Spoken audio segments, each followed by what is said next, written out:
Well, just in my own Mescalero words,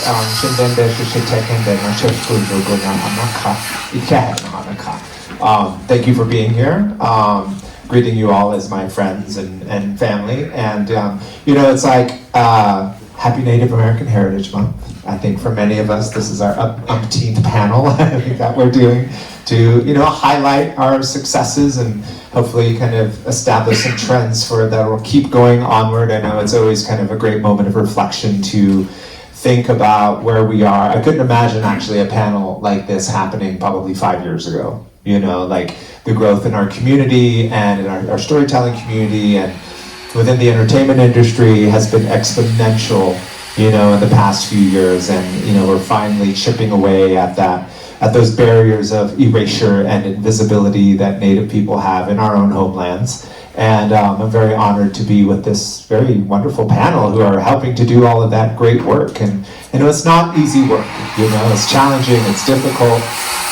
Sometimes it feels impossible, but whenever we do celebrate, whenever we do have wins, we like to celebrate them. We like to congratulate each other. Because as a community, it's only important that we stand together and we work together and we set aside kind of the myths of scarcity and the myths that we're competing against one another, because those are both untrue. And the only way that we've been able to really create progress, I feel like, is really, standing on this generations before us who really started this work. We're probably about maybe 4 or 5 generations in from the founders of our modern, Native film movement, which really started in documentary. I was fortunate when I started my work in film 25 years ago as a funder at the Ford Foundation that I got to fund some of those, founders of our community, like George Bordeaux and, Sandra Sunrising Osawa, and the late Phil Lucas and so many other people who really, I think they always had great aspirations. Like everybody wanted to work ultimately in feature films and fiction film. But sadly at that age, probably in the 60s and 70s, public TV funding was really the only place you could go for support. In the American model of filmmaking, it's all equity finance based and investment oriented, and that's the place in terms of business, I feel like, where we've really had to really try to prove ourselves and build ourselves as a worthwhile business of storytelling that can really have an impact on so many things. And so all of these people here participate in this world, in this realm in some way.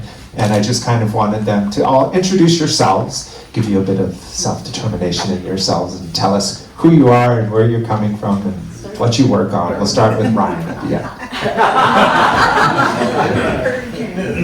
Same producer. Hello, here we go. That because the fun and the snap for cleaning bushes Jhane. Actually, this is Jhane talks on the Chanel. Hello, everybody. I'm Ryan Begay, actor from here.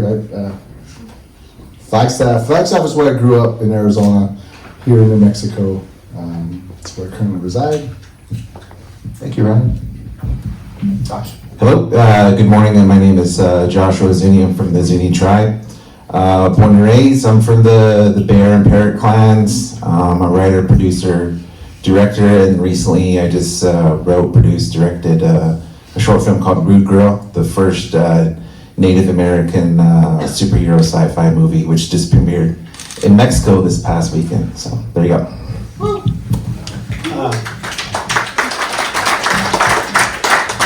I'm Peter Romero. I'm the stage manager for Camel Rock Studios in Tesuque, Pueblo. I'm Angelique Midthunder. I'm a casting director that I specialize in Indigenous casting. I'm Jhane Meyers. I'm Comanche and Blackfeet, and I'm a producer. I produced the movie Prey, but I've worked with the majority of these people. Prey is up for 6 Primetime Emmys, so be sure and watch. And I was nominated for the PGA, I was a PGA nominee in 2023. And I've worked with most of these people here. I produced Josh's film. I worked with Angelique and I are working together currently. And then Bert and I are working together currently on another project. Yeah. Well, I mean, I don't know. It's always like tough time, like to.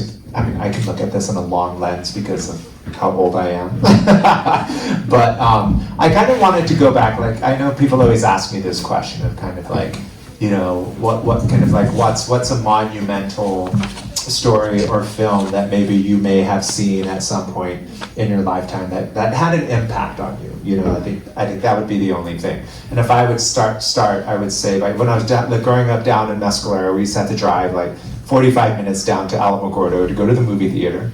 And I remember one of the most profound movie moments I ever had. First of all, my dad took me to see The Deer Hunter when I was 8 years old. I think he was trying to bond with me as a Vietnam vet. That was traumatizing. That's not where I felt. But I remember going to the movies with my mom down in Alamogordo, and we went to go see, I think it was called Windwalker, and it was a Cheyenne language period piece film. I can't remember who made it. There's a white guy playing with a Windwalker, the old man. And but it was in my mother's language. And it was an entirely, you know, Cheyenne language feature film. And I just remember watching my mom the whole time and wondering what that experience must be like for her as a Cheyenne language speaker, you know, living away from her people, but going to a movie theater and hearing her own language on the screen. And I asked her afterward, I was like, Mom, because I didn't really understand Cheyenne that much, but I was just like, what did you think of the movie? I was like, how was the Cheyenne? She's like, it was okay. But I think that pre-colonial, you know, kind of warring native tribes, Cheyennes and Crows, and in that language, really kind of opened my eyes, because I think at that point in my life, I recognized that seeing native people on screen was a rarity, and most often, I recognized that it was just not a place to seek out, you know, except for that film. And so, you know, and I would never think back now this late in my life where I'm like, you know, I've reached the place where I am to help people work in film.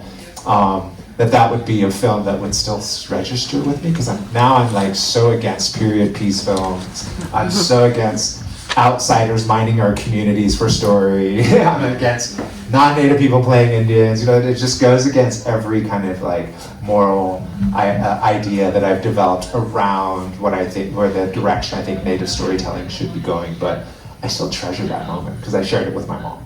I don't know, what about you guys? I was raised by my grandparents, and so we didn't have a lot of money, but when we did, my grandfather would take my grandmother and I to see things that we thought had native content or billed as like native content, and he would always walk out so disappointed, and he's like, they almost got it right, they didn't get it right, or oh God, that is not right. I grew up thinking Chuck Connors was native because he always played the noble savage, and I was like, oh my gosh. So I always thought, you know, I was like, oh, he's so handsome, I wonder what tribe he is. Then I grew up later and found out he's not. So that really made an impact on me, because I could see the impact it made on my grandparents and seeing our culture portrayed wrong. And I remember going to see Disney's oh God, what is it? Peter Pan.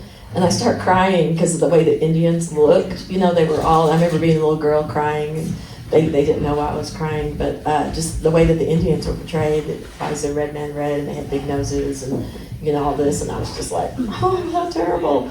So I grew up, I guess, with all of that in the back of my mind, wanting to make some sort of change. And now, since I have children, you know, I wanted to make that path for them as well, so they could see themselves, you know, portrayed with authenticity, which authenticity is the word of the year, by the way. It really is. Hear, hear. I will say a film that really resonated with me as far as contemporary Indigenous work, and especially casting, is Smoke Signals. I just feel like that was the first film that I ever saw that really portrayed Native people in contemporary culture, kind of all of their facets, and you know, like it's kind of the precursor to the Reservation Dogs era. It was funny, it was tragic. So for me, it was Smoke Signal. Well, she took all my story away from me, but having seen Smoke Signals and then years later actually working with Chris Eyre, really brought it full circles with me. We were actually faculty together at Santa Fe University of Art and Design. And knowing the fact that I work with somebody that's held in such high regard, but when you meet Chris, he's just a regular guy.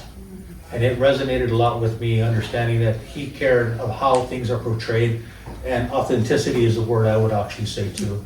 So Reservation, that was probably the best one. The modern Reservation Dogs is another. I work with a lot of those actors on several different films, from Longmire to the current production we have at Tesuque, Camel Rock Studios. And I know all these actors and stuff, and they're just regular people, and they're proud, extremely proud to portray who they are authentically, not just what's on film. I think for me, the first movie that I saw Native Americans on was Powwow Highway.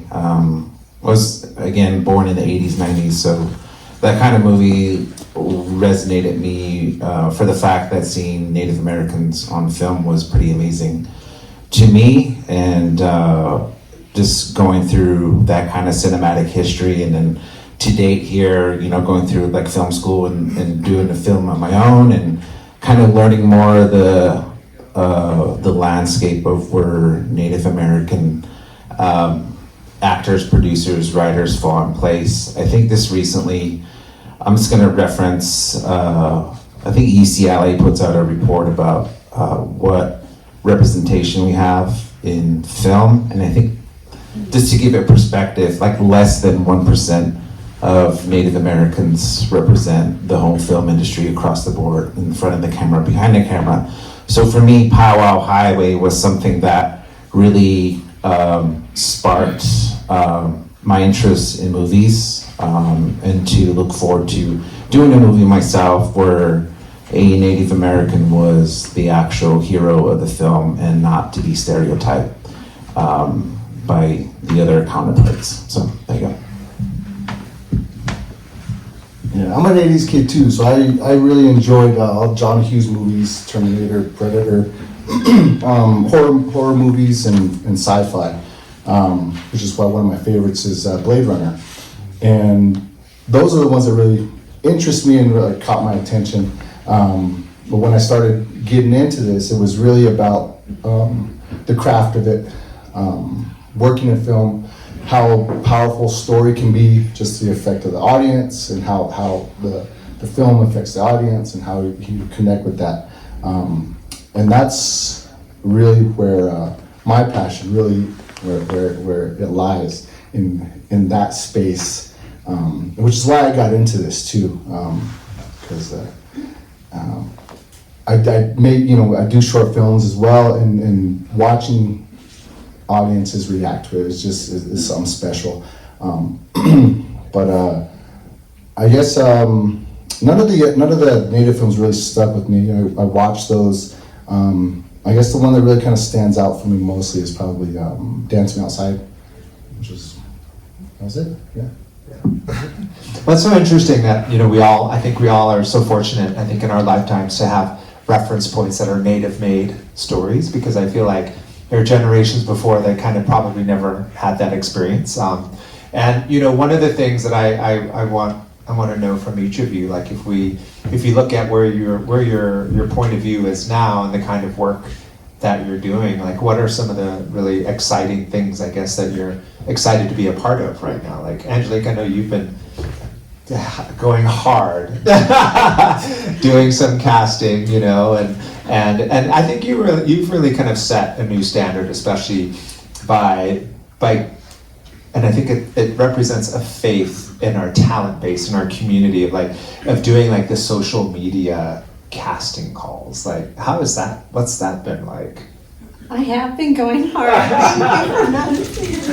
since Reservation Dogs. I mean, it's a crazy story, because Sterling just called me up at like 9:30 on a Friday night and was like, I got a pilot, you gotta come to Oklahoma. And I was like, okay, and I cried into my pillow. I was like, it's not possible, they're teenagers. But I feel like I'm so glad to be attached to that project, because it feels like it's kind of changed everything, in the sense that like studios and networks, people that have money, are seeing how viable Native-made shows are, and that Native people can represent themselves on screen, which, like, to me, that it's everything. So I was just excited to be a part of that, and I'm excited to be a part of everything that Sterling's doing moving forward, and all of the filmmakers all the first-time directors that were a part of Reservation Dogs are all directing their own content now, which means I'm casting all of their shows.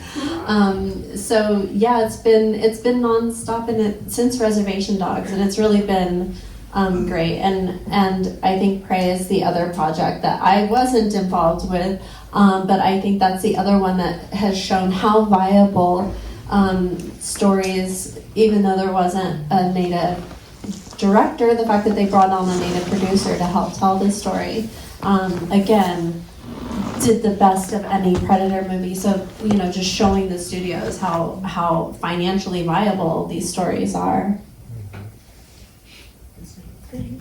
You gotta be ready. I gotta be ready. Okay. Thank you. Well, I think for me, the things I work on, I want to bring us into like everything where you haven't seen us. Like Prey. So the Predator franchise was the last male-driven franchise, and it never had a woman hero. I mean, think about the other franchises. Terminator has Ripley, Sigourney Weaver. I'm not Sigourney Weaver. That's Aliens. And then Terminator has Linda Hamilton, and so we didn't have that. And the fact that we could have a Native woman, Amber Midthunder, be the hero of this, and then the fact that we had Indians. Thank you for making her. So just, the fact that we could bring that, because people haven't seen us in sci-fi. I mean, in 2022, Native people were not in sci-fi. Isn't that crazy? It's like, what? So I try to, in my career, just try to push the limits. And yes, if you know me, I'm pushy. And so I do push those limits to try to get us in those spaces where we haven't been before. So that's what's really important for me. I remember Jhane invited me to a rough cut screening of Prey very early on before I think VFX had been done, and I dragged my feet. I was like, oh, here we go, a period piece, okay. And I came out of that screening like so inspired because of the genre treatment, right? I was like, wow, this isn't a period piece. This is actually a twist, a genre, female, indigenous-centered point of view. But the thing that really inspired me the most, I texted her after the screening. I'm not good at giving immediate feedback. People are like, what did you think? What did you know? I sneak off. I have to go formulate my thoughts. Sometimes it takes me a couple days. But I got home, and then one thing I could tell Jhane was I texted her. I was like, Jhane, your fingerprints are on every frame of that movie. I was like, congratulations. I don't know how you did it, but, it was beautiful to witness that, And I don't know, Ryan and Josh, I know you guys are big fans of genre work. Like, can you speak to any of the innovations that are maybe happening out there in our community? Are we where we need to be yet, or? No, definitely not. No. I mean, but I think,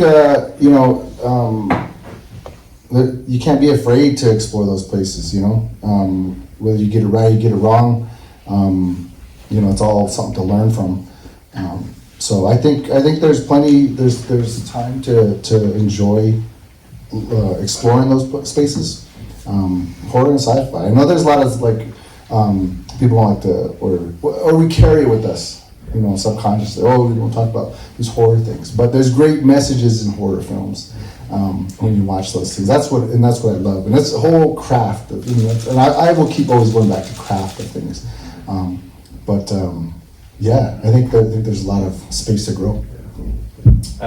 Definitely, there is a lot of space to grow. I'm as a filmmaker myself, I'm just not trying to reinvent the wheels on like genre, like comedy, sci-fi, or any of the genres out there, but just to take the essence of those stories and genres and incorporate more of a Native American presence in there with storytelling, writing, acting, and producing. I know that one of my main things doing the Rude Grill short film was, I have like 14 years experience and been on like shows like Bad Boys for Life, worked with big time directors like Roland Emmerich on Independence Day, and then every like TV show in between. And a lot of them are the producers are Caucasian males, so I felt that for my short film, Rude Girl, that I wanted to have more of a female woman, you know, strength in producers and developers and executive producers like Jhane and also Amber, who really helped out. So I think, you know, to make an impact, it's really just about the filmmaker and the decisions they're making, like who they're going to be hiring, and what stories they're going to be writing, and if they're going to do more of an independent voice or more of a commercial voice.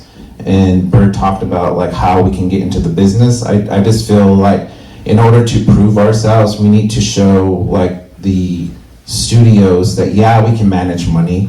Yeah, we can write those commercial films that actually bring in people to the seats to make money and give like a $40 million premiere and go on to make like $1 billion, you know? Like we have to prove, I feel, that we can write commercial films at the same time blend in independent voices that we come from, like Native American voices. And when you have the commercial and the independent together as sort of like an edge, a texture to whatever genre there is, then I feel that that's where the sweet spot is for us as Native American filmmakers, to show our voices and also to make money at the same time. And for me, I'm a little different. I provide the space for these stories to be told and filmed at the Camel Rock Studios. I'm very thankful for the foresight of the Tribal Council and the Development Corporation for the Pueblo that had this empty building. And how can we move forward? And we've been fortunate enough to have AMC with Dark Winds being filmed there. Got greenlit for the 3rd season coming out. A lot of Native American direction, a lot of actors, the support staff, and the way it financially directly impacts the Pueblo itself. So I'm very fortunate for that. And there's a lot of people I've seen in the audience that have been past students and been colleagues, people I work with, Vesco Film, Santa Fe Film. It's a big team, it's a big family. We're here to help each other. And it seems like it's opening up more and more and more. Every day that page gets turned and the story gets bigger, gets more intense. And I think the voices are coming out of the woodwork. These gentlemen here, you know, everything, it's all just holistic and it's just growing and growing every day. So Peter, tell us how the business works. Like, how did it happen with the tribe in the first place? I think what had happened was it was a vision from somebody in the Development Corporation that said, we have an empty building. It's an old casino. Those two? Well, it was you guys. All I know is that it came to, and you know, the first production was War of the Worlds. They did little, War of the World, yeah. And they did some scenes there to use it for storage. And then right after that, AMC came and said they wanted to do some work there, and that's where we're at. 3 days on the road. Yeah, 3 years. I'm only asking because I have a show I want to talk to you about. I'm not a producer, I'm sorry. So we're looking for space.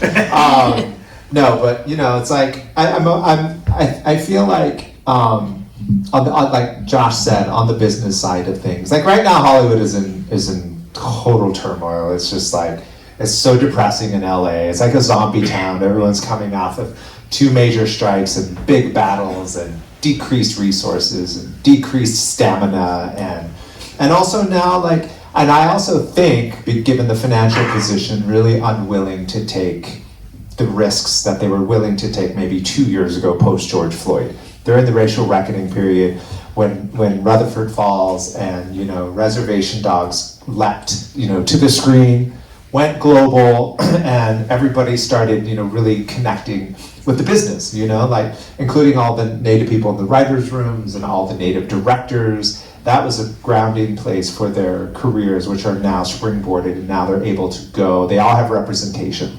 They're all able to go direct, non-Indigenous TV show work and whatnot. And people were selling shows, and people were going into development. And then I feel like once Netflix, you know, announced their news of kind of losing subscribers for the first time a little over a year ago, I think it was a year ago last summer, that's when I kind of started witnessing a slow building panic that started infiltrating the business, especially on the streamer side, which ultimately led to, you know, the strikes at hand. But the thing that Josh is talking about in terms of, what they call tent poles, franchises, all of these really big budget, high dollar VFX shows like Prey, it's kind of like they all need talent, they all really need great writers, they need those great voices to really kind of innovate, I think, on the form of these genres. And I really feel like that's a space, like you're saying, that's yet to be claimed. And I see so many people, although like you have all these different kind of subgenres of like horror. You have like grounded horror, you have elevated horror, you have all of these other things. I was looking at a book by, I can't remember the name now, a native author whose just particular work is very gory. And I was asked if I could develop that project and to take out all the gore and make it elevated. And I was like, no. And I asked the author himself, I was like, why is your stuff so gory? And he's like, I just love it. And people were being gutted and whatnot. And I was like, how do you not show that on screen? And I think that's where the testament to great writing comes from. But how about, do any of you guys have any, you guys are, I guess we're kind of all New Mexico based. I moved home to Mescalero like over the summer, and it's been really great getting reacquainted with my home state.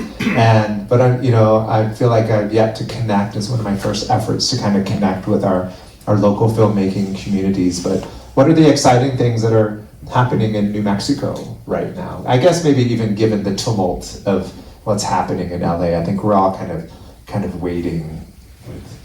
It's a pregnant pause of trying to see what's going to happen next. What do you guys have on the horizon? Well, Dark Wind's got greenlit for season 3, and they'll start wrapping up this summer. I have 2 documentaries that I'm working on. My background is in documentary, so this is my 9th and 10th documentary that I'm doing. But I also have some studio films, a couple of studio films, and then one independent and a cooking show. Just a few things. This is non-native, but I'm working with Ari Aster and A24. Ari Aster is from New Mexico, so he's back here, making his first film here. That's kind of exciting. There's some native roles in it, Ryan. Remember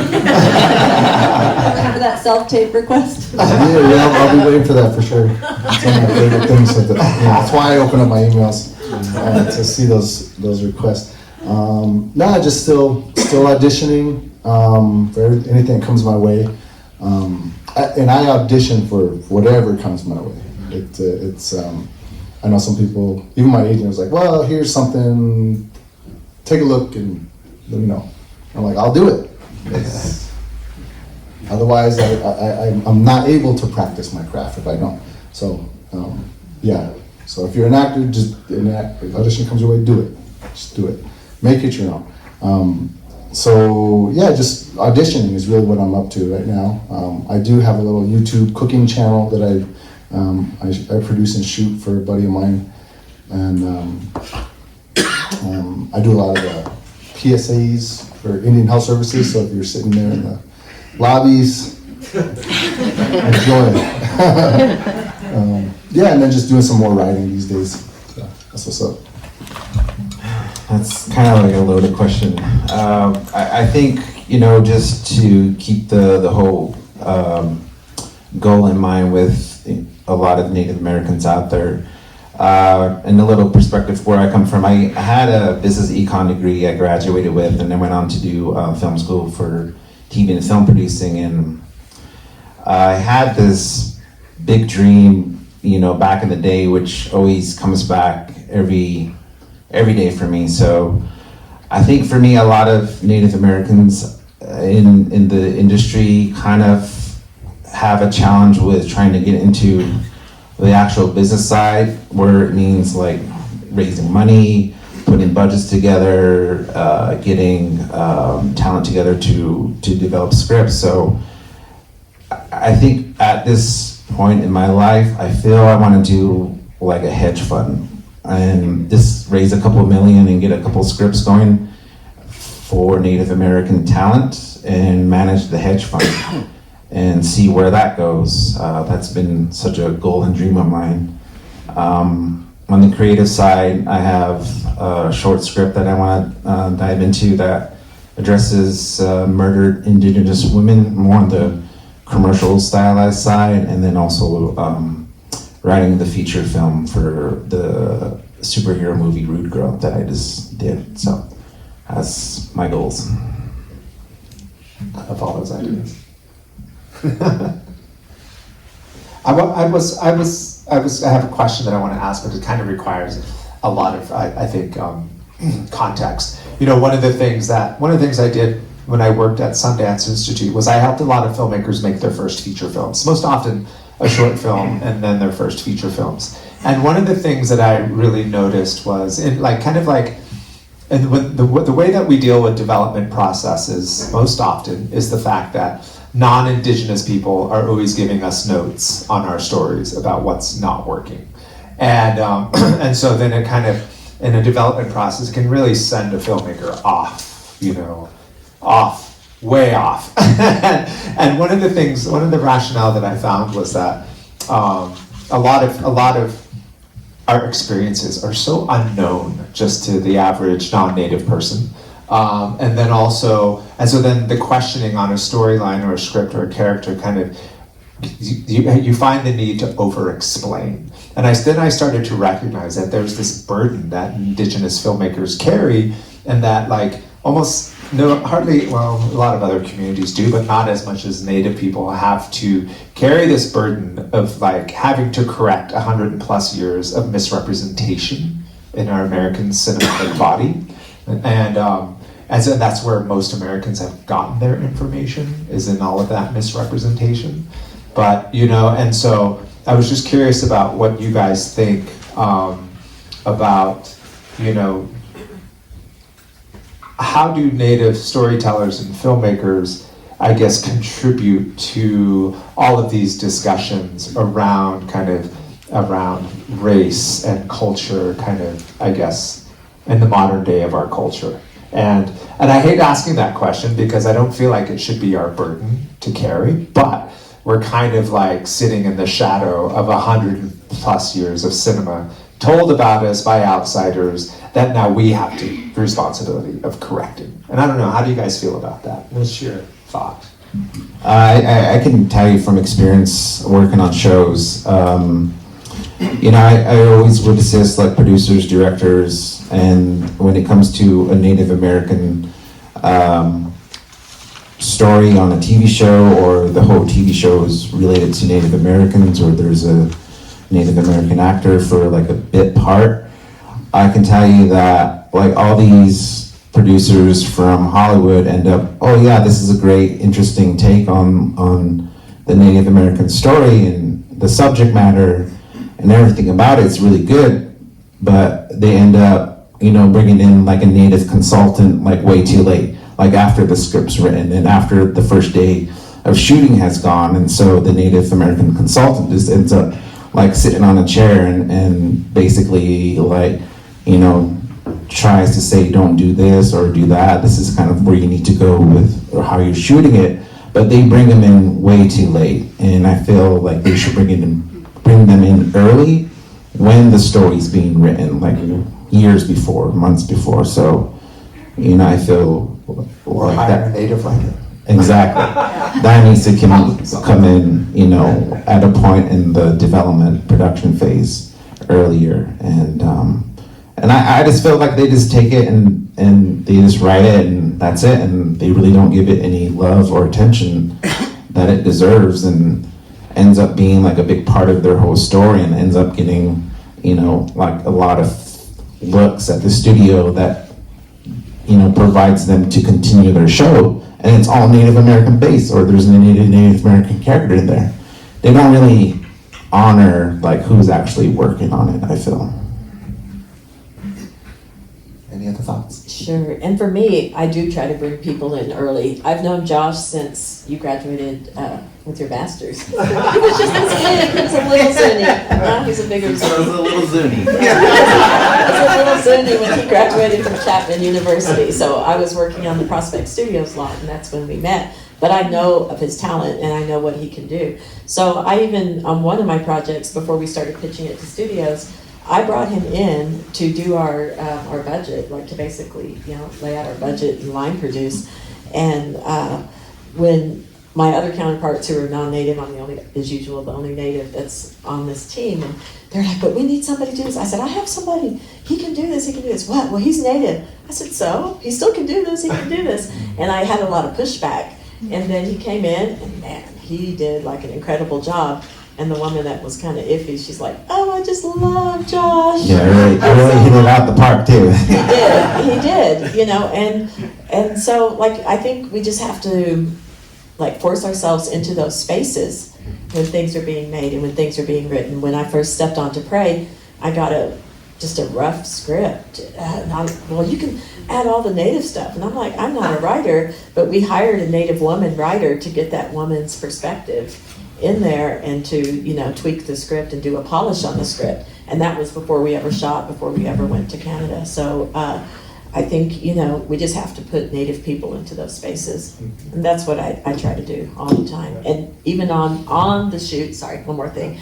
So I even, in all the departments, because we were shooting on native land, I had them put in their contract that we had to hire interns from that tribe. It was a Stoney Nakoda Nation. So we had interns in every department, in costuming, and every department. And I told them, I put them all together, and I said, if you finish this and you go and get all of your hours, I will pay for your union dues. If you get your letter and get invited to be in the union, I'll pay for that first year. And they're like, you will? I only had one person take me up on that. But I did pay for his. He was like, hey, I finally got my hours in, because you have to do so many shows to get those hours. And so he emailed me, he said, is that offer still good? And I said, of course it is. But, so I used to tell my children, you pay the cost, you be the boss. So I'm paying the cost, so I was the boss. And I told him, this is a one-time thing. When you get on a show and you're filling out your paperwork and it says, do you want your union dues to be taken out of your check? Do that. It's gonna be $20, $25. It's like buying a case of beer. I said, do that, because you're not gonna wait until December when you're not when you're not working, and then you have like $800 to pay. How are you gonna come up with that with Christmas and everything? So do yourself a favor. I've never heard from him again, and he's in the union and he takes his dues out. So I think. Is that what a case of beer is going for these days? I don't even drink beer. Is that what anybody drink beer? That's a case of beer. That's a Canadian case of beer, because he was in Canada. Ryan, what about on the acting side, in terms of like carrying a character and everybody's misunderstandings of what a native character is like? You had to deal with that? That's all new to me. Majority of my stuff is non-native stuff, or on non-native projects. It's mainly, like a co-star role of where I'm just one of the gunmen, and so has nothing to do with my background. But you do it unapologetically. You don't have to answer questions. You don't have to explain anything to anybody about what you're doing. I mean, as far as character goes, you develop that and you have a conversation. But as far as what you want to present, I go in there with my hairdo, with my TS, and I wear into the hair and makeup. And for the most part, they're like, okay. Because it's already up and they don't want to do anything with it. And so I'm like, I'm not going to tell you, if they go to the director and the director like really wants something else, like maybe a braid or a hair down, then that's what it is. But for the most part, I just keep it up. I go in there with it and I'm like, stand by it. And so a lot of these roles that have nothing to do with me being Navajo, you can watch it and be like, hey, there's Navajo dude. You're just having a gunfight in a car garage, so it's not there, but it's subtle, and that's great. So I think when you go in these spaces, know that you don't have to explain anything about where you come from and what these things mean. That's where I'm at. I mean, you definitely do got to watch like what you carry with you, I think, because like people say, we live in two worlds, and so you carry these other things, these stereotypes subconsciously with you, and you allow certain things to happen or to be said because it's familiar, and you don't say anything, but when you recognize these things, you recognize these things about yourself, and then you can finally say, oh, okay, well, that's not what it's supposed to be like, or that's not what I'm supposed to be doing, right? So yeah, just take a look at those things. I have a question, given, I think, given our host today, the Film Office, like, how can we support more Native Americans to pursue careers in film and television here in New Mexico? Anyone have any ideas? I mean, I've worked with the Film Office before, and for many years, different programs that we've done to take like acting workshops to the reservations, into the communities. I think, some of the programs like on the technical side for crew. I mean, I've been working in film in New Mexico since 1995, off and on, and I've just seen it grow in leaps and bounds, and I think like the Film Office working with some of the schools to help inform them of what the needs are so that they have technical programs to teach kind of like what I'm seeing the second generation of filmmakers coming up. And like Joshua and the film festivals as well, having programs showcasing Indigenous film and film by local filmmakers. I think these are just all really great opportunities to build the infrastructure in New Mexico, because we do have such a strong talent pool, both in front of and behind the camera, in my opinion. I think just supporting some of the programs that are already out there. Institute of American Arts has started a film program, and I think that's a great base, especially being right here in Santa Fe. Yeah. And it serves, every recognized tribe. And I think that's a great thing. We have a lot of people that call and say, we want to take a tour of the studio and we want to get into film. And I said, what are you currently doing now? And he goes, well, I'm not doing anything in film. But these are technical people that have blue-collar electricians, plumbers. I said, there's a need for you. There's a big need for you, because none of the things in front of the camera happen without the stuff in the back. And that includes the culinary programs for food, craft services, everything. There are so many different gamuts and different ways that people can be involved in the film industry. For transportation, drivers, the Teamsters, everything. All of that all works together. Do you guys have any ideas?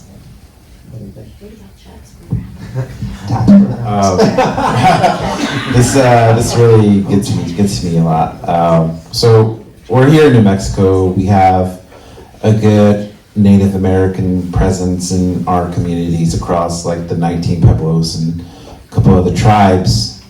And we have Netflix here, we have NBC here, hopefully Amazon, but and there's a couple shows that have a Native American theme and Native American characters. So you have all these good things going on, and I'd just like to give a thanks and a shout out to the New Mexico Film Office for starting the Senator John Pinto filmmaking grant, because that's where I really got my start. And it's a program and a grant like that needs to keep continuing for eternity if we really want to make an impact with our native filmmakers here.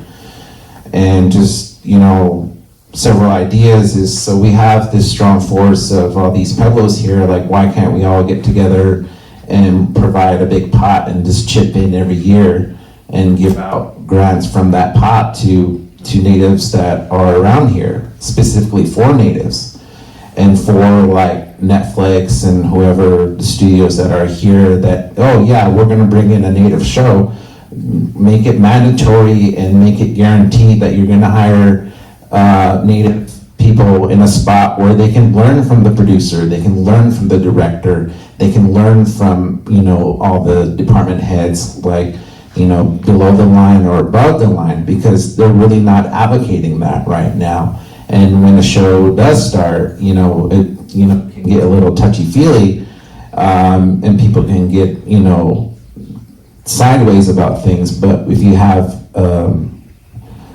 on paper or something where it says, we're gonna guarantee a native to work here on our show. We're gonna guarantee X amount of show days or seasons, and we're not gonna let that person go, because we're gonna continue to develop their talents. Like the NFL starts to develop talents with all their franchise players. Why can't we apply that to like studios where they develop Native American talent here to make them a franchise studio, like director, writer, producer? They're here in New Mexico, they're here on Native American land too.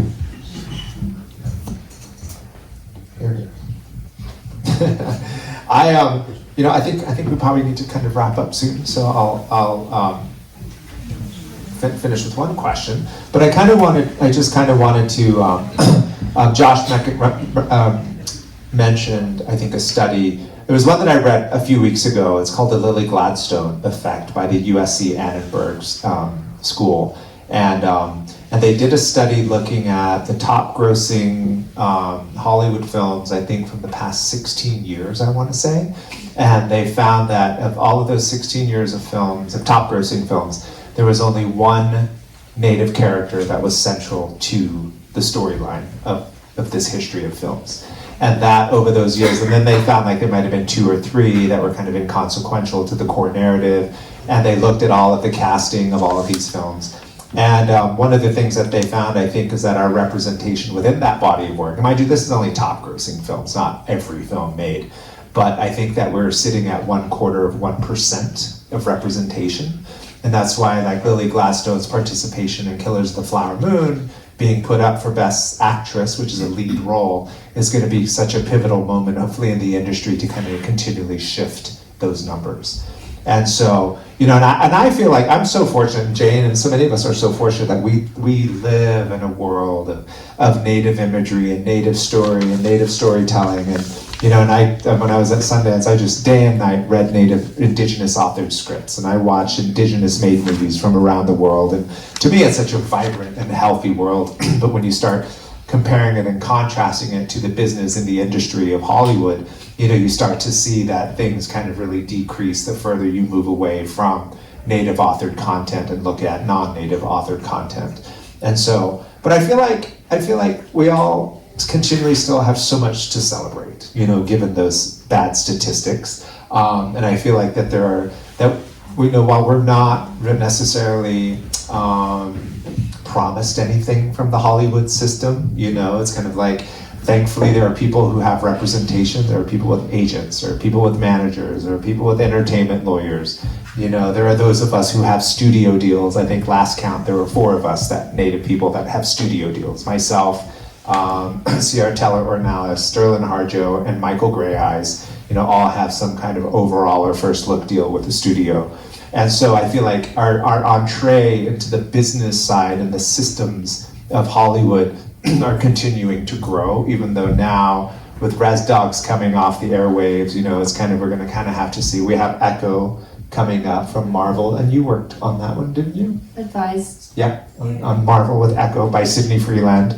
And then also Sydney shot Res Ball, that she and Sterling Harjo co-authored, which is a $30 million Netflix movie. And so if we look at our progress within the studio system budgetarily, like that's the first time we've retained that level of budget from within the studio system. And so I figure we can there's so many bets are hedged on those types of I think, risks that the studio system is taking, and the talent of our community on the business side. And I still feel really hopeful. And, even given the craziness of Hollywood right now, but I think if I were to think about, I guess maybe what my hopes are for the future, and looking at what New Mexico film and the state of New Mexico has to offer, I feel like there's such a pathway within our state for anybody who wants to get engaged in any level of this industry to kind of take a step in it, whether in any and all level above the line, below the line, as we say. But also, like, I'm really up for continuing to push the the innovation of storytelling into genre stories, you know, into tent poles, into franchises, into all of this unexplored territory. Even in the world of art films, we have yet to, you know, put our stake in the ground in terms of some of the more influential film festivals in the world, like the Cannes Film Festival or the Venice Film Festival, which then get us into awards consideration, you know, all of the awards path, because that's what we're, this season that we're in right now, after Venice in the fall, you know, and so those of us who are members of the Academy are starting to get all these invitations to screenings and people who are vying for nomination opportunities, and I think that's another space that we need to be claiming or making a claim in. And I really believe in all of you and all of us, and that's my hope, and that's the pathway that I kind of see. Well, I used to get messages from young people in different places across the country. They're like, I'm gonna move to Hollywood and I'm gonna try to give it a go. And I'm like, no, don't do it, because it's such an unforgiving town. And if I were to tell anyone who wanted to go take a swing at it, I would say go to New Mexico. There's so many opportunities, more so than here than in LA or in the Hollywood, because you're beating on doors that aren't gonna be answered unless you're in the system with representation. And so I just hope that many of you will consider some of the opportunities that we have here. But I want to ask you guys, what are your hopes and aspirations, and what role can New Mexico play in any of that? I will just say, to your point about the opportunities being here in New Mexico, I just worked on a limited series for Netflix called American Primeval by Peter Berg, and 2 of the 8 series regulars lead roles are Indigenous and came from New Mexico. And we didn't just do a search in New Mexico, I did an international search, and the best talent came out of here locally. Just to say, and like Aaron, I just sent a tape of yours off to a show that's shooting in Canada. Like, you know, I mean, there's so much talent right here, and there's so much opportunity right here for actors and filmmakers as well. I just want to say, like, and this is like back to what you were just saying before this, though, like the number of representation, that number too, that low number, is just on-screen representation of Indigenous characters. We're not even talking about probably just over half of those Indigenous characters are even played by Indigenous people, you know, real Native American tribal people. So that's kind of like the bane of my existence, is like when I hear those numbers, it's so painful, and then to hear that like it's even really less than that. And I feel like I'm out there in the trenches always saying, like, trying to educate directors and producers that are non-Native, that are including Native people in their stories, how important it is that they actually cast Native people to play Native characters. And I feel like I'm out there by myself a lot of times. I'm the one saying it, and then I feel like I don't have backup. So like when you guys see non-Native people playing Native people, because there is social media, you have a voice too, you know. So if you see something, say something, you know, because otherwise it's just me out there saying, you can't do this. And they're like, well, there's nobody, you know, it doesn't matter, nobody cares, or we're not getting pushback from the communities. So I just hope that if it matters to you, you can understand that you also do have a voice in it. So sorry about that downer. But yes, to go back to what Bird was saying, there's lots of opportunity here. Don't go to LA, it's a zombie town. Again, Bird said. Don't do it. Where are you driving tomorrow? Yes. But yes, there's lots of opportunity here, believe me. Yeah, a bunch of opportunity here. You know, just don't be afraid, you know. I mean, a lot of it is just, it comes down to that. Don't think you can't do it, because there's so many resources here. You know, you just have to have that courage to ask these questions, even if it's, you know, it sounds stupid, still ask it, you know, because we were all there at one point. We didn't know, and then we started asking. Whatever, because there's so many positions in this industry, and you learn from every show that you do. You know, join the union, if you don't know what to do, be a PA. You know, look at these student casting calls, do these roles, develop yourself, develop the craft. You know, do a background. You know, learn set etiquette. There's so many steps, and it's not going to be like, boom, you're going to be on Netflix. You know, there's that process, and enjoy the process because it's great, and that's really what we're doing here. You know, like I don't work on everything all the time, but I audition and I appreciate my auditions. I appreciate the crew roles that I get to work on independent shows that are non-native shows, but it's all about the craft, acting craft, crew craft, filmmaking.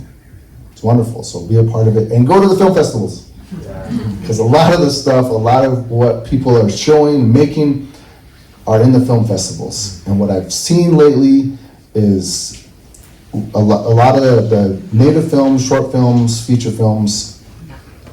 There's no natives who are watching it, you know. And we wait for these streaming sites. But go to these.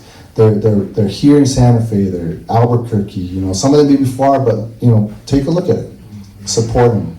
We need to build our audience as well. So, Good point.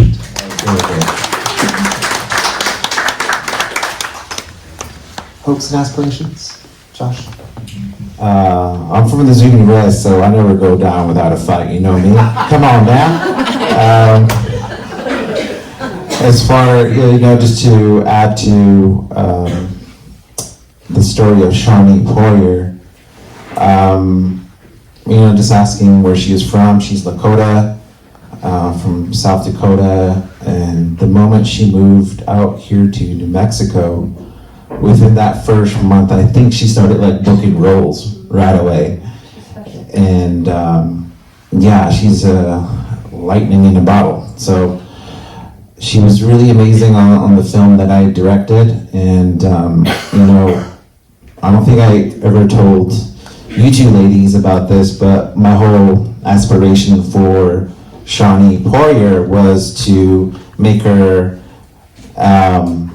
known, make her a movie star, make her at the caliber of like Brie Larson. That's what I was thinking all the time in my head when I was working with Shawnee Poirier. And that's the reason why I wrote Rude Girl for a Native American woman superhero like Shawnee Poirier. And it's just decisions like that, going back to decisions, me as a film director, writer, it's the choice that I wanted to put a woman as a lead role, as a superhero. And so there it is. And the film's shown all over the world now, has a lot of awards. And I guess the story behind that, both on the acting side and where I directed, wrote it, there's no wrong or right way to get into the movie industry or TV. And you're constantly always having to bet on yourself all the time. So there's risk involved in doing filmmaking, but don't get discouraged and just keep up the faith with who you are, where you're from, your authentic voice, and just really go out there. For the budget of the film, I was scared and I didn't know if I was gonna actually make the movie, and I got like 20 no's from 20 grant organizations before I got my first yes. And that was the Senator John Pinto filmmaking program. And after that, they just started rolling, like Price is Right. What about you? Like, what do you guys want to be doing in the studios? I just think just getting the Native American story out there, I think, you know, Dark Winds is a great thing for New Mexico. I have the kids at the day school in Tesuque, Pueblo, when they go over and they look at these things, they like seeing people that look like them on the screen. And I think that's inspiring to them, so I think that's a good thing. I agree. Well, why don't we open it up for questions for an illustrious panel that can solve any problem that you have.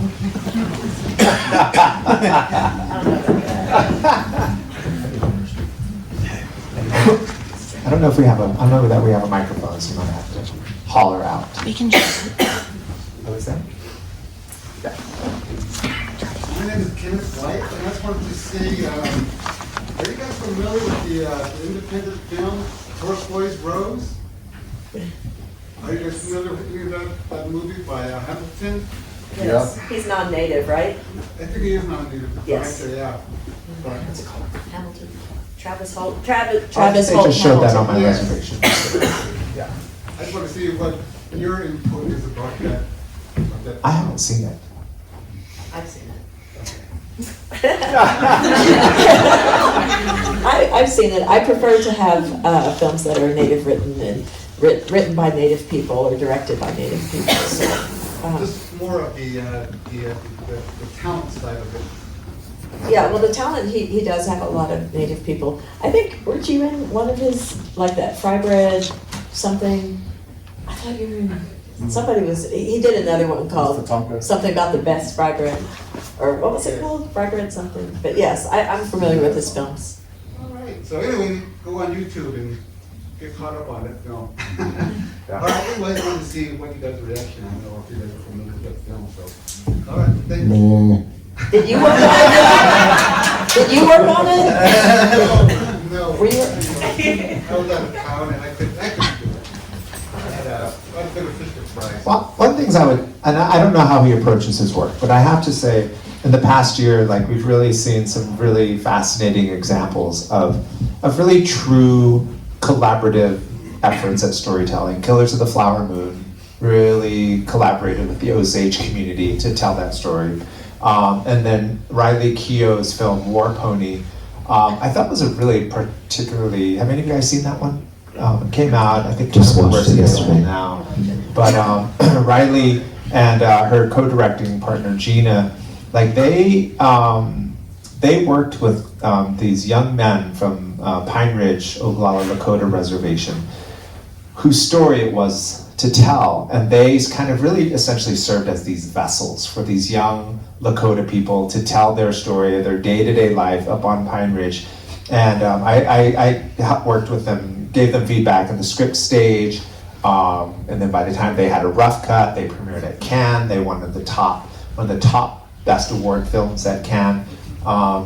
And one of the things about that film is like it is such a dimensionalized kind of underlying funny story of tragedy, you know, and there's no way that I felt like a non-native person could have really created that story. And when I learned more and more about how they were approaching the collaborative writing of it, the interpretation into the craft form of screenwriting, and how they, you know, and how they tempered a lot of things about how non-native people typically, especially Pine Ridge is so mined by outsiders trying to tell their story, that I just really thought that film is something to be noted in terms of the method of collaboration, which I think is something that we're kind of hopefully moving more and more towards as an industry. So I see a hand up in the back. I just wanted to talk about War Pony. I worked on that movie. I was a location manager at Pine Ridge. During that whole process, and when I first got the first script, I was like, what in the hell is this? What is this? And I truly didn't know who Riley Keough was until I saw her in person and her face, and I'm like, oh, she's somebody. And finding out that she had spent months, I think a couple of years actually, on Pine Ridge and living in and with people and learning how to survive on Pine Ridge with nothing. It kind of like impressed me, and that's the reason I chose to work on it. Now, day to day, every day on set, her and Gina were incredible in listening to everything, not making judgment every day. And it was a difficult shoot because it was a short amount of time and we had a lot to do. So, you know, every day we were in 4 or 5 sets, and each set is a whole different location. So we had a minimal crew, et cetera, et cetera. But watching those two be so collaborative, not only together, but with the whole group of people that they were wanting to tell the story of, was pretty incredible. And I'm so glad I worked on that film, even though it's one of the hardest films I ever worked on. It was an eye-opening experience for me. I agree. I definitely think it's such a rarity, and it's also a model that should be, I think, studied and replicated in a lot of different places. Question here in the middle. Hi, my name is Kenton, and I'm Alamo. I want to ask a question that kind of goes across different industries because I'm a pastor here in Santa Fe. I'm not an actor or anything like that. After watching this, I actually think I would love to do that. But you're talking about how natives are coming to this, representation has not been there. I think in all industries all across America that's the case. Where I am as a pastor, I had to raise money. I'm trying to be a native pastor here in Santa Fe because there is no representation here in the same way. And so, Josh, you talked about budgets and all these things, and I had to go through fundraising and budgets, and it was just painful. And I feel like I feel like I'm so far behind on everything. How does anybody just move into this? And so I've battled and tried to think through, is it shameful to think that I need more help? Should I feel any shame for that? Or should I just move along and just ask for more help?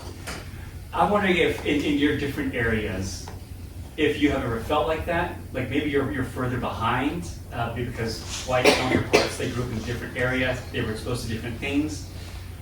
Have you ever felt like you're far behind? And what did you do if you did feel like that?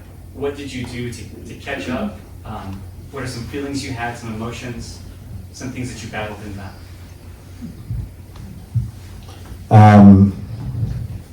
I think the logistical answer to that is get someone who knows how to write grants to be your partner, like your business partner. That's the logistical side, and that's what I did with my sister. She knew how to write grants, and this was during COVID, and every day we woke up and we were just writing for 6-8 hours, writing grants. And you kind of have to tailor what you say in those grants to different organizations and what they're seeking.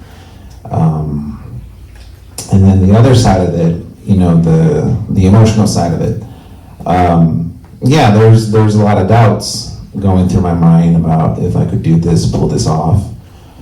But there is a lot of ways to build up self-confidence and to really energize yourself every day to get to a point where you can actually start addressing, some of these budgetary concerns, like if you're not getting enough money, or if you have an organization that you're kind of got your eyeball on, like how do I approach them? You need the energy to be able to approach organizations and ask, hey, like cold call them and ask for money, or what kind of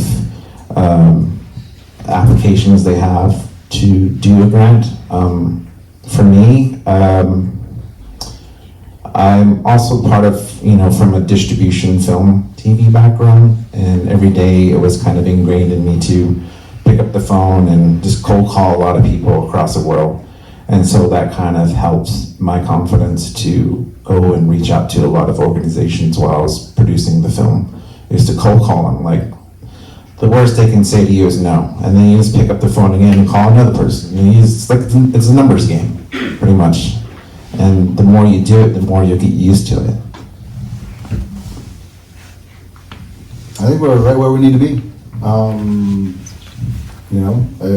Before all this, generations past weren't interested. There, wasn't a thought to be a part of this industry. So, yeah. So we're, I don't think we're far behind. I don't think we're behind. I don't think, there's a need to catch up. We can just continue to take those steps forward. That's all I can do.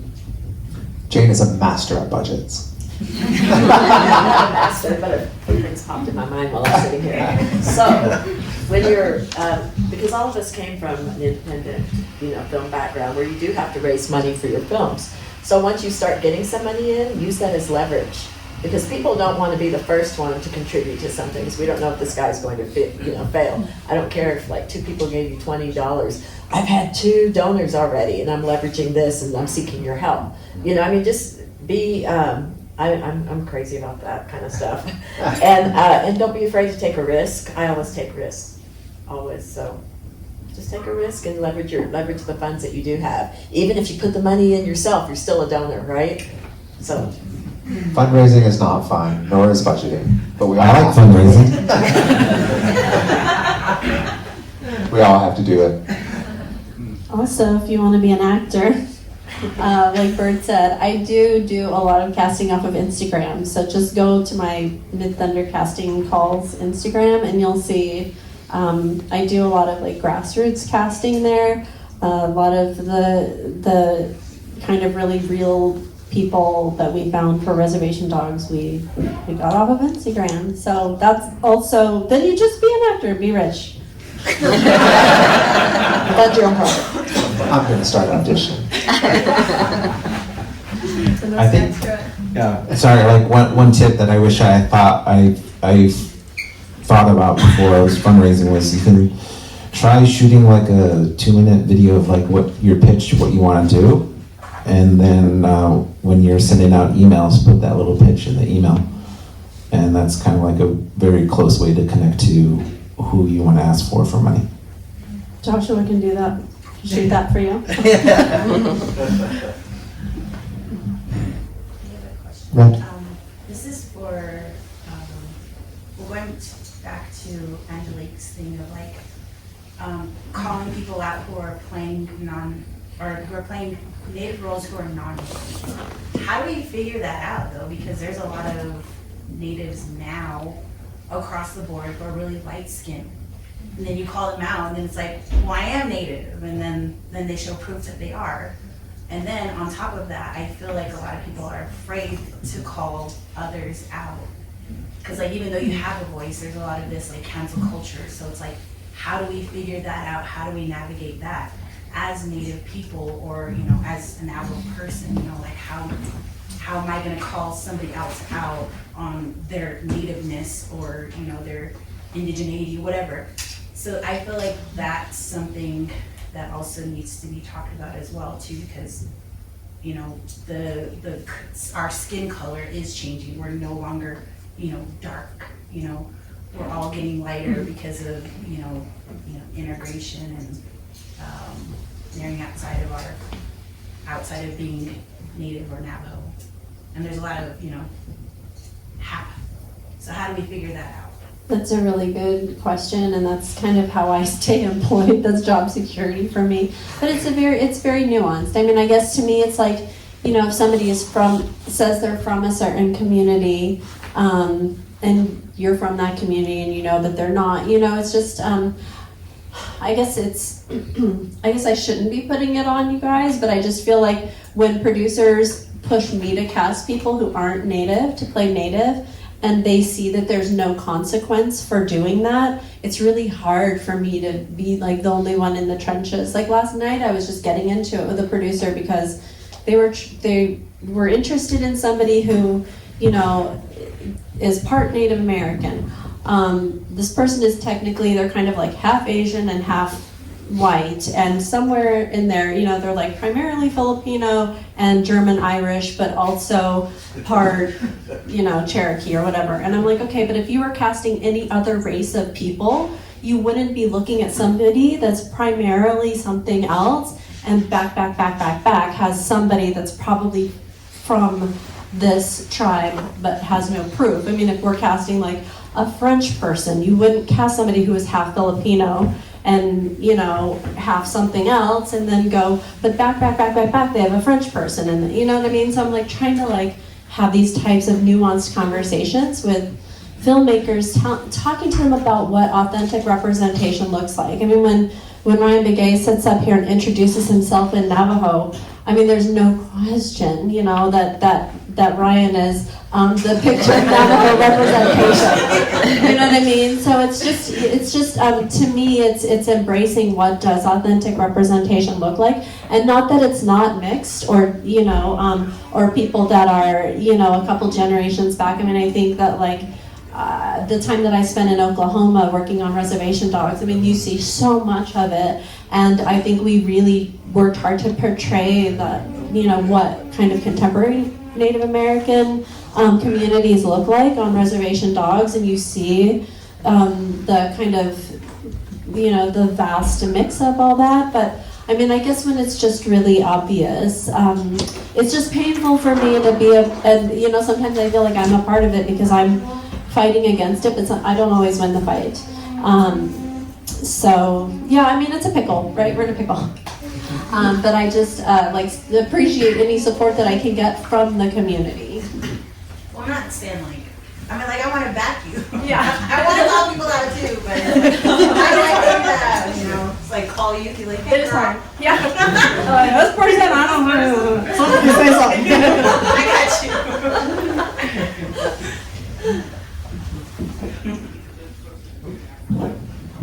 Can I add something to that? I've been in LA and also kind of collateral damage a lot of these identity attacks that have been happening in our community. And I do have to say, like, it's painful watching somebody be attacked. It's horrible. And because they become dehumanized in that process. So I just caution, remember that you're dealing with somebody who's ultimately human. I would think that in the case of where you want to do maybe some advocacy is in, what was the name of that movie where Emma Stone was cast as like a Native Hawaiian Yes, that's or what I'm something? talking about. Like when it's just so obvious. Yeah. Yeah. And so when you're dealing, because a lot of times the decision gets made between, you know, recognizable name versus authentic representation. And that's where so many things get so, you know, complicated, you know. And sadly, capitalism, everyone always weighs on the side of capitalism because ultimately it's about making money in this industry. But, you know, and like you're saying, I don't envy the conversations you have to have because I have to have a lot of the same ones. And yet, and the bottom line, it goes back to this. It's like, Illuminative did a study several years ago. They found that in a national survey, 80% of Americans don't know that Native Americans exist as modern people today. So that's what you're up against. That's what you're dealing with decision makers, especially in the Hollywood system. You're dealing with people who went through education systems where Native people weren't taught about past the year 1900, and also not taught in any curricula standards past the 7th grade. And so we're dealing with a miseducated American population. We're dealing with compounded by invisibility on screens. And so it's a really like trying to communicate a nuanced idea about identity and maybe and even tribal enrollment is so complicated. And it's not black and white. It's not black and white. It is every shade of the rainbow in between. And, you know, and I feel like this is going to be one of the issues that really, I think, complicates our progress on so many levels, is the identity discussion. And I don't think there's an easy way for us, you know, to do it, except for, you know, to support Native storytellers, because I feel like a lot of times they're community-based, they're telling stories about their own community. They're in the driver's seat as producer, as director, to make hiring decisions, and I feel like that is the way for our progress to go. And so when we're getting into a Hollywood studio system who only allows a certain segment of our American population to make films and tell stories like Martin Scorsese and Leonardo DiCaprio, you know, it's like that's where especially things can get so messy and so complicated. And I don't have an answer for that, you know, but it's difficult. But I think you do have an answer. I mean, including Indigenous filmmakers and storytellers is kind of where it begins. I mean, I never had an argument with Billy Luther when we were making Frog Faces. You know what I mean? Like, he was like, yeah, you know, we need to, you know, he knew what we were looking for. And Starlin knows what we're looking for, and Tasba. And, you know, so I think, like, working with Native storytellers is, yeah, that's like the seed where it all grows from. Yeah.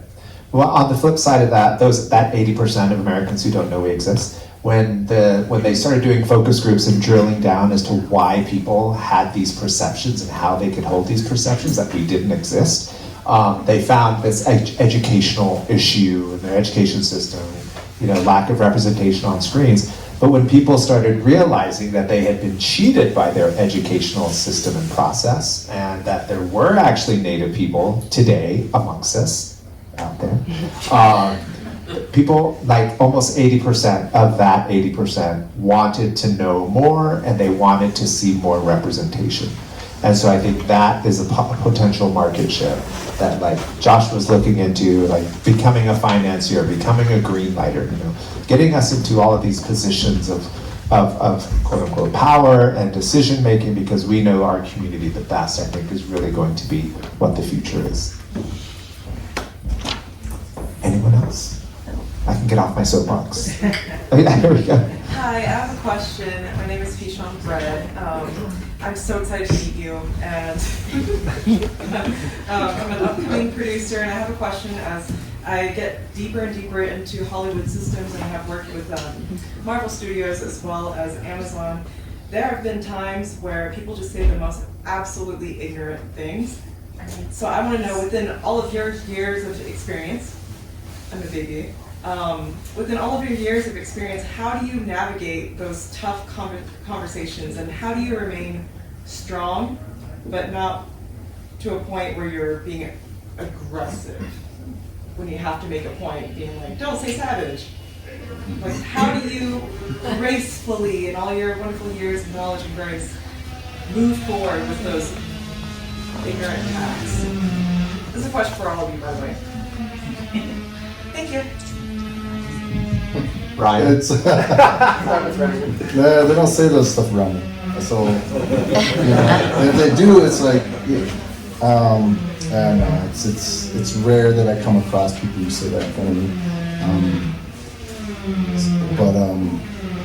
Yeah, hold your ground still.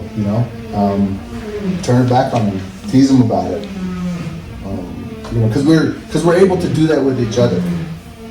We're able to goof on each other about it. But when it comes to non-natives, then we're like, oh, that's offensive. Oh, but it's like, no, give it back to them. I do hear it all the time, I think, because I'm always working with directors and producers, and I just try to keep it light and come with love, and just, hey, with all due respect, can't say powwow. We're not going to have a powwow about this later. You know what I mean? He is not the low man on the totem pole, and I just try to keep it light and say hey, you can't say that, and here's why. And they're like, oh my gosh, I had no idea. I didn't even know powwow was a native thing. They just. I find that people don't. They don't mean anything by it. They just don't know. So I try to just come with love. That's some really Bless good their advice. heart. Yes. And I think, you have to remember, you as a producer, you're above that line, right? You worked hard to get there. So you do have to educate people. And there are good ways to do it without just losing your head about it. I'm always I don't know, I think I'm very calm sometimes. And, even sometimes doing things on set, when we were making Prey, there was something that was oh, we can't do that. The Comanches won't like that. Well, what do you know? Well, let's just go ahead and do it. And I'm like, no, there are 19,000 Comanches. You do that, I'm going to stand back and they're going to come after you. They're like, all right, cut that. We're not doing that in the scene. Let them have it. Yeah, so, I think you just kind of build that rapport with your team that you're working with. I think I'm in the space of Ryan as well. People watch themselves around me. But I will say that I've been in note sessions on shows I've been developing with certain studios, and I remember one time getting a note that it was a storyline dealing with kind of like the Cobell thing, mistrust, mismanagement or something. And one of the executives said, they're like, okay, yeah, I understand. She's very confident in her knowledge. She's like, I understand that Native Americans get monthly checks from the government, but I just don't understand how this line works. And I was just like, I was like, and I just leapt through the Zoom, and I was just like, first of all, that's untrue. I don't know where you've gotten your information. Where did you learn that? And then she kind of started backtracking and stumbling, And so I think if you question somebody's statement, and ask them where they might have gotten that information, that kind of helps diffuse things, I would think. But also, there's a lot of gender context to things, between the way women are perceived, the way men are perceived, and how conversations get clouded, And I've recognized a lot as a man that I carry a different weight, which is really bizarre and unfortunate, So I don't know if that's helpful.